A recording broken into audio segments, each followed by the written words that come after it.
চীনের জমি দখল নিয়ে প্রধানমন্ত্রীর দাবি, ভারতের 1 ইঞ্চি জমিও কোনো দেশ দখল করেনি।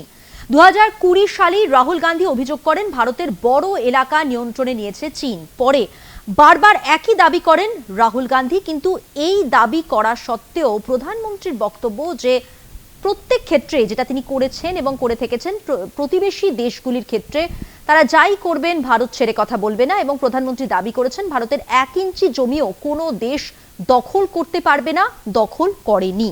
কিন্তু এক্ষেত্রে 27শে ডিসেম্বর চীনা মিডিয়ায় একটি রিপোর্ট প্রকাশিত হয় এবং তারপরেই কিন্তু প্রতিরক্ষা মন্ত্রক নড়ে চড়ে বসে।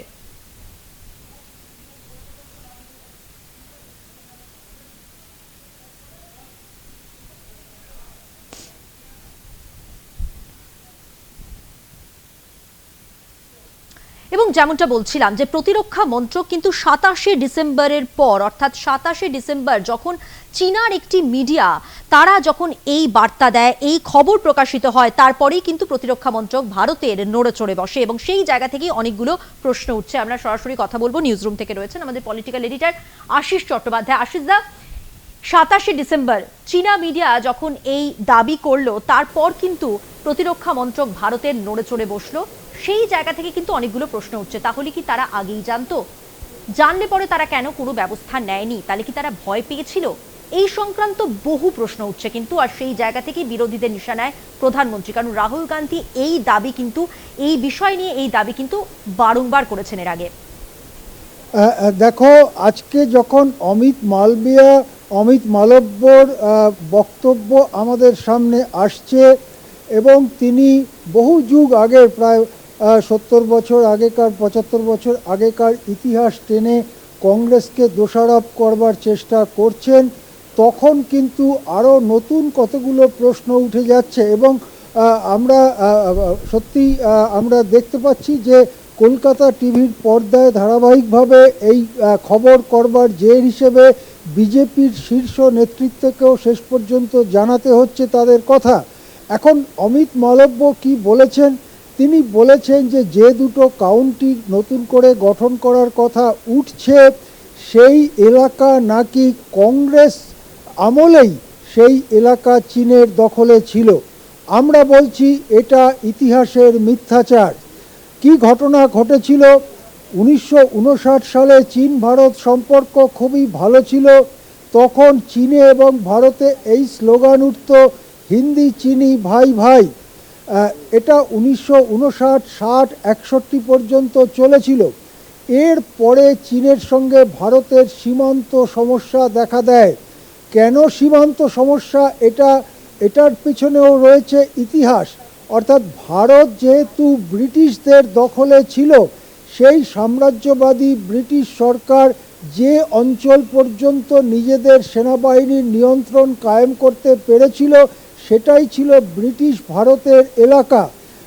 ব্রিটিশরা ভারত ছেড়ে চলে যাওয়ার পরে এবং পাকিস্তান ইত্যাদি ছেড়ে চলে যাওয়ার পরে চীন দাবি করে যে তাদের বেশ কিছু এলাকা ব্রিটিশরা দখল করে রেখেছিল, সেই এলাকা তাদের ফিরিয়ে দিতে হবে। অন্যদিকে ভারত সরকার বলে যে আমরা ব্রিটিশদের থেকে যে স্বাধীনতা আমরা অর্জন করেছি, তাতে আমাদের যে সীমানা ছিল, সীমান্ত ছিল, সেটাই ভারতের সীমান্ত বলে ধরতে হবে। এই নিয়ে তৎকালীন চীন সরকার প্রশাসনের সঙ্গে জওহরলাল নেহরুর নেতৃত্বাধীন ভারত সরকারের তীব্র মতবিরোধ গড়ে ওঠে এবং সেই মতবিরোধ যুদ্ধে গড়িয়ে যায়। যুদ্ধ হয় 1962 সালের শেষ ভাগে, অক্টোবর নভেম্বর মাসে, এবং এটা আজকে স্বীকার করতে কোনো অসুবিধে নেই। সেই যুদ্ধে ভারত মোটামুটি মার খায়, মোটামুটি পরাজিত হয়। চীনা বাহিনী বেশ খানিকটা ভেতরে ঢুকে আসে, এমনকি ভারতের অরুণাচল প্রদেশও 2-4 দিনের মধ্যেই চীনের দখলে চলে যাবে। এই রকম আশঙ্কা যখন তৈরি হয়, তখন হঠাৎই একতরফাভাবে চীন যুদ্ধবিরতি ঘোষণা করে তারা যতখানি এগিয়েছিল তার খানিকটা পেছনে চলে যায়। এরপরে ধীরে ধীরে আবার দুই দেশের মধ্যে আলাপ আলোচনার পরিস্থিতি তৈরি হয় এবং ঠিক হয় যে যেখানে দুই দেশের সেনাবাহিনী মুখোমুখি দাঁড়িয়ে আছে, আপাতত সেটাকেই একটা সীমারেখা হিসেবে ধরা হবে এবং তার নাম দেওয়া হয় line of actual control. Line of actual কন্ট্রোলের ওপারে চীনের দিকে থেকে যায় আকসাই চীন। এই আকসাই চীন চীনের না ভারতের সেটা নিয়ে বিতর্ক ছিল, কিন্তু 62 সালে যুদ্ধের পরে 33,000 বর্গ কিলোমিটার এই বিস্তীর্ণ এলাকা, 33,000 বর্গ কিলোমিটার যার আয়তন, সেটি চীনের নিয়ন্ত্রণে চলে যায়। আকসাই চীনের যেখানে শেষ হচ্ছে, লাদাখ শুরু হচ্ছে, সেইখান ধরে প্যাংগং লেক ধরে একটা রেখা টানা হয়, কাল্পনিক রেখা, যার দুপারে দুদেশের বাহিনী দাঁড়িয়ে থাকে এবং সেটাকেই লাইন অফ অ্যাকচুয়াল কন্ট্রোল বলা হয়। এখন অমিত মালব্য বলছেন যে এটা 62 সালেই ঘটেছিল। 62 সালে যদি ঘটবে তাহলে 2020 সালে চীনের বাহিনীর সাথে ভারতীয় বাহিনীর সংঘর্ষ হলো কেন? ভারত কি তাহলে চীনের মধ্যে গিয়ে সংঘর্ষ করেছিল? আমরা কিন্তু জানি, ভারত থেকে বারবার বলা হয়েছে চীনের বাহিনী অনুপ্রবেশ ঘটিয়েছিল কোথায় না, line of actual control cross করে তারা ভারতের দিকে চলে এসেছিল। তখন ভারতীয় বাহিনী বাধা দেয়। 2020 সালের 15 জুন দিনটা মনে করতে হবে, তখন ঘোর লকডাউন ভারতবর্ষে চলছে। সেই সময় 15ই জুন দুদেশের বাহিনীর মধ্যে সংঘর্ষ হয়। ওখানে কিন্তু একটা আগেকার চুক্তি অনুযায়ী কেউ ফায়ার করতে পারে না, ফায়ার করার ব্যাপারে নিষেধাজ্ঞা ছিল। সেই জন্য লাঠি, বল্লম ইত্যাদি দিয়ে মারামারি হয় দুদেশের বাহিনীর মধ্যে। ভারতীয় অন্তত 20 জন জওয়ান নিহত হন। কোনো কোনো মতে ভারতীয় জওয়ানদের নিহত হওয়ার সংখ্যাটা 40 বা 45। আবার উল্টো দিকে চীনা বাহিনীরও অনেকে নিহত হন, আহত হন। এই সংঘর্ষ চলতে থাকে কয়েকদিন ধরে।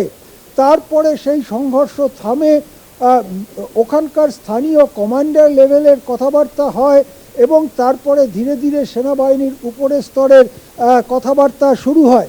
এই সময়ে 15 জুন গালওয়ানে ওই সংঘর্ষ হয়। এরপরে 20 জুন রাহুল গান্ধী প্রথমবার বলেন যে লাদাখ অঞ্চলের বড় এলাকা চীনের দখলে চলে গেছে। তখন কিন্তু রাহুল গান্ধীর কথা কোনো মান্যতা দেওয়া হয়নি, কেউ স্বীকার করেনি। তখন সারা দেশে লকডাউন চলছে, মানুষ রাস্তায় নামতে পারেনি, সবাই ঘরের মধ্যে আটকে থেকে টেলিভিশন দেখছে। টেলিভিশন সম্পূর্ণ সরকারের হয়ে গদি মিডিয়া কাজ করছে। দু চারটে আমাদের মতো টেলিভিশন বাদ দিলে বড় বড় টেলিভিশন গদি মিডিয়ার মতো কাজ করছে। তারা রাহুল গান্ধীর কথা দেখায়নি এবং এইভাবে সেই জুন, জুলাই, আগস্ট মাসটা কেটে গেছে। 2020 সালের লকডাউন, তারপরে পার্শিয়াল লকডাউন ইত্যাদির মধ্য দিয়ে 2021 সাল যখন এলো, তখন রাহুল গান্ধী আবার বারবার সেই বক্তব্য তুলেছেন। সর্বশেষ তিনি বলেছেন প্রায় 4000 কিলোমিটার এলাকা লাদাখের সেটা চীনা বাহিনীর কন্ট্রোলে আছে। কিন্তু প্রধানমন্ত্রী কি বলেছিলেন? প্রধানমন্ত্রী বলেছিলেন ভারতের 1 ইঞ্চি জমিও কোনো দেশ দখল করেনি। 2023 সালে রাশিয়ার কাজান শহরে যখন ব্রিক্স গোষ্ঠীর শীর্ষ বৈঠক হয়, সেই বৈঠকের সাইড লাইনে নরেন্দ্র মোদীর সঙ্গে শি জিনপিংকে কথা বলতে দেখা যায়। দুই নেতার মধ্যে করমর্দন, হাত মেলানোর ছবি বিরাটভাবে তখন প্রচার করা হয় এবং বলা হয় যে মোদি একেবারে শি জিনপিংকে মুখের ওপরে ভারতের কথাটা বলে এসছেন। তাহলে রাহুল গান্ধী এতদিন ধরে যে কথাটা বলছিলেন সেই কথাটাই সত্যি ছিল। আজকে যখন পররাষ্ট্র মন্ত্রক এটা স্বীকার করে নিচ্ছে যে হ্যাঁ, দুটো নতুন কাউন্টি হয়েছে এবং ভারতের জমি দখল হয়েছে, কূটনৈতিকভাবে প্রতিবাদ জানাবে ভারত, তখন তো মনে হচ্ছে 4-5 বছর ধরে এই জায়গা থেকেই দ্বন্দ্ব, এই জায়গা থেকেই প্রশ্ন উঠছে। ধন্যবাদ আশিস দা, কথা বললাম।